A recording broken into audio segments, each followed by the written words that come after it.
Friends, we are continuing our discussion of work energy power NCERT questions. Now we will be discussing question number 17.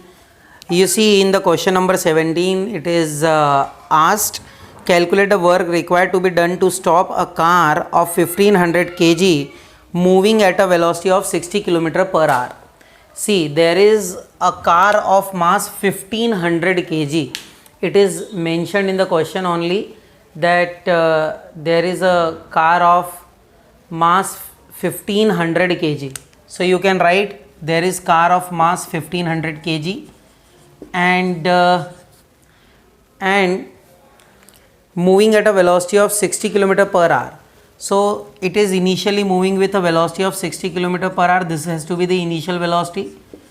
Kilometer per hour has to be converted into meter per second. So 60 divided by 5, 60 multiplied by 5 by 18, it will make it 6 3s are 6 10s are 50 by 3 meter per second.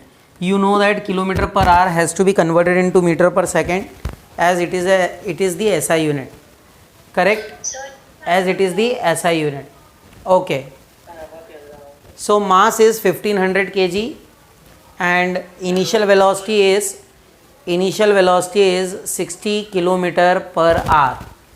Mass is 1500 kg and initial velocity is 60 kilometer per hour. Mass is given 1500 kg and initial velocity is 50 by 3 meter per second. As you know that the velocity is given in kilometer per hour and that has to be converted into meter per second. Okay, so U is this, and it is asked that you have to determine the work done in order to stop it. So stop it means final velocity is 0. Final velocity is 0. If you are stopping it, it means that the final velocity would be 0. So final velocity is 0. Final velocity is 0. Initial velocity is 50 by 3 meter per second, and you have to determine the work done. So work done is equal to change in kinetic energy. Change in kinetic energy means final minus initial kinetic energy. So what is the final kinetic energy? It is 0 minus what is the initial kinetic energy? Initial kinetic energy would be 1 by 2 m. M is 1500 into U square. U is 50 by 3 square. That is 50 by 3 into 50 by 3. Further you can solve this. 2, it is 25, and you can do the calculations. Calculations जो है वो आपको दे देंगे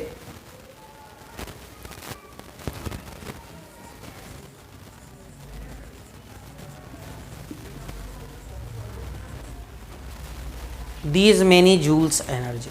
ठीक है. Next is question number 18. Question number 18. Let's try to understand question number 18. What does it say? Question says, in which of the following force F is acting on an object of mass m, the direction of displacement is from west to east, shown by the longer arrow. Observe the diagrams carefully and state whether the work done by the force is negative, positive or zero. तो किस किस case में 3 cases दिए और किस किस case में positive, negative और ज़ीरो वर्क डन होगा वो बताना है. तो देखिए सबसे पहला डायग्राम जो दिख रहा है वो इस तरह से है. फोर्स किस डायरेक्शन में? फोर्स ऐसा ऊपर की तरफ लग रहा है. फोर्स ऐसा ऊपर की तरफ लग रहा है और डिस्प्लेसमेंट जो है वो इधर है. सो फोर्स ऐसा है और डिस्प्लेसमेंट इधर है. डिस्प्लेसमेंट इधर है. ठीक है. अब बताइए, फोर्स वर्टिकली अपवर्ड लग रहा है, डिस्प्लेसमेंट ऐसा है, तो इनके बीच में जो एंगल है वो कितना है बताइए जल्दी? वो है 90 डिग्री. कितना है? 90 डिग्री है. और अगर इनके बीच में 90 डिग्री का डिफरेंस है या इनके बीच में 90 डिग्री का एंगल है, तो एक बात तो क्लियर होना चाहिए कि जब भी फोर्स और डिस्प्लेसमेंट के बीच में 90 डिग्री का एंगल होता है तो वर्क डन क्या होता है? 0 होता है. What is the work done? Work done is 0. ठीक है, क्लियर है। सेकंड जो दिया हुआ है वह है फोर्स और डिस्प्लेसमेंट, इस तरह से दिए हैं, और यह भी मेंशन है कि फोर्स और डिस्प्लेसमेंट जो हैं वो सभी सेम डायरेक्शन में, all are in the same direction. यदि ये सभी सेम डायरेक्शन में हैं, if they all are in the same direction, तो बताइए वर्क डन क्या होगा, पॉजिटिव होगा, नेगेटिव होगा कि ज़ीरो होगा? Positive, very good. ऐसे केस में वर्क डन पॉजिटिव होता है। In such a case work done is positive. ठीक है, क्लियर है इतना? In such a case work done is positive. ठीक, और तीसरा जो केस है उसमें फोर्स जो है, ये तीसरा केस है, फोर्स इधर लग रहा है और डिस्प्लेसमेंट इधर है। ये फोर्स इधर है और डिस्प्लेसमेंट इधर है।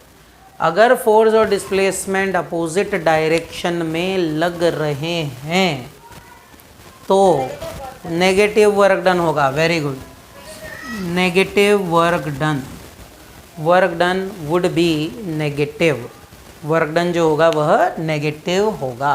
तो इस तरह से हम ये तीनों केसेस जो हैं वह समझ सकते हैं। आई होप कि ये आपको समझ में आ गया होगा। क्लियर है इतना? तो अब हम देखेंगे क्वेश्चन नंबर 19। ठीक है, क्वेश्चन नंबर 19। नेक्स्ट क्वेश्चन अब हमें देखना है। नेक्स्ट क्वेश्चन है, Soni says that the acceleration in an object could be zero even when several forces are acting on it. Do you agree with her or not? तो सोनी जो है वो कह रही है, क्योंकि हर पूछा है ना बाद में, तो सोनी कह रही है कि एक्सेलरेशन जो होता है ऑब्जेक्ट का वह ज़ीरो हो सकता है even when several forces are acting on it. क्या यह सही बात है? Is it true? This is what the question is. तो बताइए, ऐसा हो सकता है क्या? जो सोनी कह रही है ऐसा हो सकता है क्या कि सेवरल फोर्सेस एक्ट करते हुए भी जो डिस्प्लेसमेंट होता है ऑब्जेक्ट का वह ज़ीरो हो जाए? Is it possible? And the answer is yes, yes it is possible, it is possible. And do you know why it is possible? Do you know why? It is possible because you see, suppose there is an object and there are many forces acting on it. Like example I am giving you, suppose there is a 5 Newton force, there is a 2 Newton force, there is a 1 Newton force, 5, 2, 7, 1, 8 Newton, and then there is a 4 Newton force and there is a 4 Newton force. Okay, right? So these are the number of forces which are acting. Okay, and suppose you have to find the net force. So what will be the net force? Net force would be 0, because you see on the right side 8 Newton force is there, on the left side 8 Newton force is there. Total number of forces would be 0. So total force or the net force would be 0. And if net force is 0 Newton, what does it mean? It means that if object is at rest, it should remain at rest. That is, if acceleration in that case would be 0. Or if it is moving with constant velocity, it would keep on moving with constant velocity, because net force is 0. So suppose it was moving with constant velocity and net force is 0. So there won't be any change in the velocity, it would keep on moving. Again acceleration would be 0 only. Are you getting it?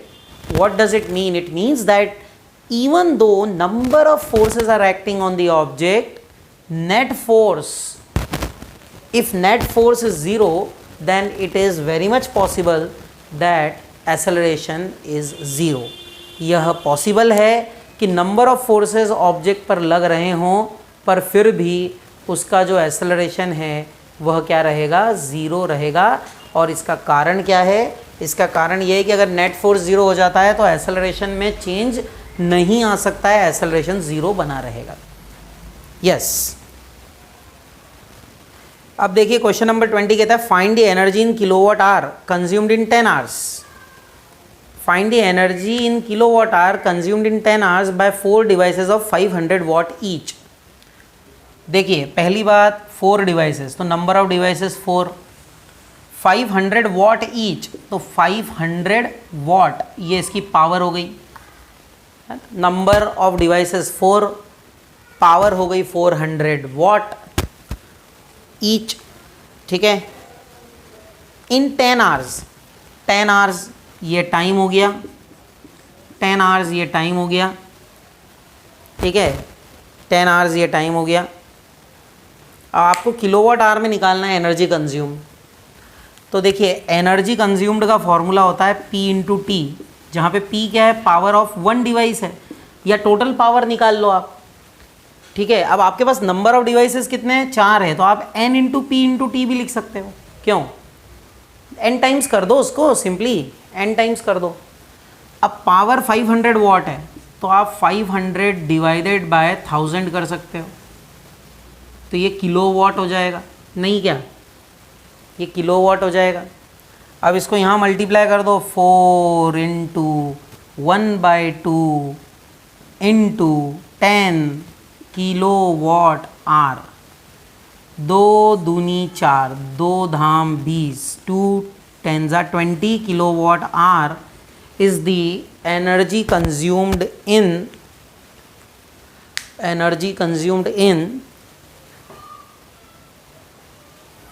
10 hours by 4 devices of power 500 watt each, 20 kilowatt hour.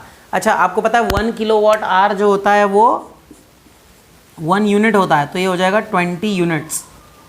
कितनी हो जाएगी, 20 units of energy. आपको बताया था मैंने 1 kilowatt hour यानी कि 1 unit होता है, तो ये हो जाएगा 20 यूनिट्स यानी 20 किलोवाट आवर. बताइए भाई, सभी क्लियर है?